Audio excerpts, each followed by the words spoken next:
కానీ మీ అప్పులన్నీ ఎవరు తీరుస్తారు?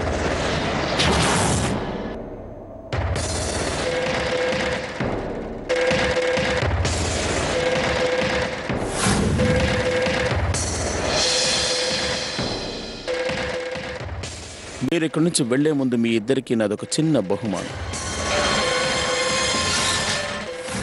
A special gift for my darling wife and my dear sister-in-law. మీ నాన్నగారు బ్రతికున్నప్పుడు ఆయన మోహన్ దగ్గర నుండి అప్పు తీసుకున్నాడన్న సంగతి మీకు తెలిసే ఉంటుంది. అందుకే మీరు మీ ఇల్లు ఖాళీ చేయాల్సి వచ్చింది. మీకు తెలీదమ్మా, మీ నాన్నగారు చాలా రోజుల నుంచి మోహన్ అనే ఆయనకి అప్పున్నారు. ఇప్పుడేమో ఇన్ని రోజులు గడిచాయి. మోహన్ మీ నాన్నగారికి 2 కోట్లు అప్పిచ్చాడు. మీ ఇల్లు నేను కొన్నప్పటికీ ఇంకా చాలా బాకీ మిగిలింది.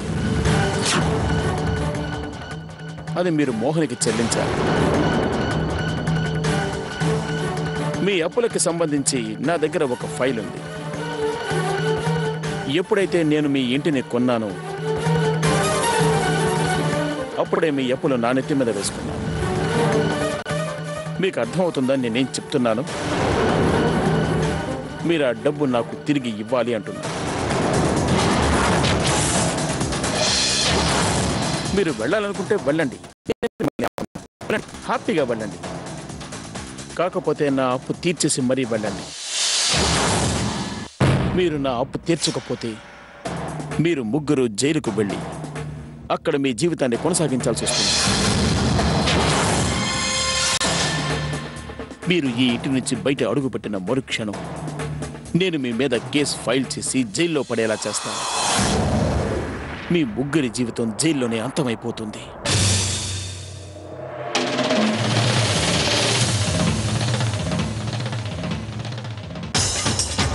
ఆ రోజు మీ ఇంట్లో ఉండమని మీరే మమ్మల్ని స్వయంగా ఇక్కడికి తీసుకొచ్చారు మలియా. ఇప్పుడు మీరే ఎందుకు ఇలా ప్రవర్తిస్తున్నారు? ఒకప్పుడు మీలో మేము ఎంతో మంచి వ్యక్తిని చూసాం, మాకెంతో సహాయం చేశారు, మమ్మల్ని ఆదుకున్నారు. మీరిప్పుడు పూర్తిగా మారిపోయారా? నేను ఈ రోజు ఇలా మారిపోవడానికి కారణం నీ చెల్లెలు ప్రియా. నేనేవి ప్రియని బలవంత పెట్టలేదే నన్ను పెళ్లి చేసుకో ప్రియా అని. నీతో డైరెక్ట్ గా అడిగాను, ప్రియా నువ్వు ఎవరినైనా ప్రేమిస్తున్నావా అని అడిగాను. తను నా కళ్ళలోకి చూస్తూ లేదని అబద్ధం చెప్పింది. ఇప్పుడు నువ్వేమో నేను మారిపోయానంటున్నావు. మీరందరూ కలిసి నన్ను మార్చేశారు. ఇకపైనే మీరు నా నిజ స్వరూపాన్ని చూడబోతున్నారు. మిస్టర్ మాలియా, మీరు చేసేదేం బాగోలేదు. నిజమే వాణి. చాలా ఏళ్ల క్రితం దారిన పోయే ఒక అబ్బాయికి నా ఇంట్లో స్థానం ఇచ్చాను. ఆ తరువాత దారిన పోయే మీ ముగ్గురికి నా ఇంట్లో స్థానం ఇచ్చాను. ఇప్పుడు నాకు పూర్తిగా అర్థమయ్యింది. దారిన పోయే వాళ్ళని పట్టించుకోకూడదు, అలాగే వదిలేయాలి. పార్టీలో ప్రియాని కొట్టాలి అనుకుంటే నేను ఒక్కడే చంప పగలగొట్టుండేవాడిని. కానీ నేను అలా చేయలేదు. ఎందుకో తెలుసా? ఎందుకంటే ఆ శిక్ష చాలా చిన్నది. నేను అందరి ముందు ప్రియని కొట్టుంటే ప్రతి ఒక్కరికి తెలిసిపోయి ఉండేది. అలాగే ప్రియ కూడా జీవితాంతం ఆ దెబ్బని మర్చిపోయే అవకాశం లేదు. మీ ముగ్గురు అక్క చెల్లెల్ని పుష్కర్ని ఎక్కడి నుంచి తీసుకొచ్చానో అక్కడికే వచ్చేలా చేస్తాను. నాకు కట్టాల్సిన అప్పు కట్టేసి ఇక్కడి నుంచి వెళ్ళిపోండి. జయమాల్యా ప్రజల మీద జాలి చూపించడం మానేశాడు.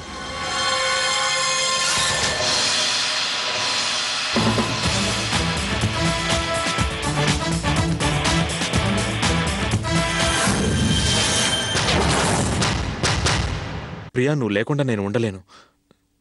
త్వరగా తయారవు, మనం ఇప్పుడు వెళ్ళిపోవాలి. వెళ్ళాలా? ఎక్కడికి వెళ్ళాలి పుష్కర్? ప్రియా, మనం పెళ్లి చేసుకోబోతున్నాం ఈ రోజే. పెళ్ళా? పుష్కర్! ప్రియా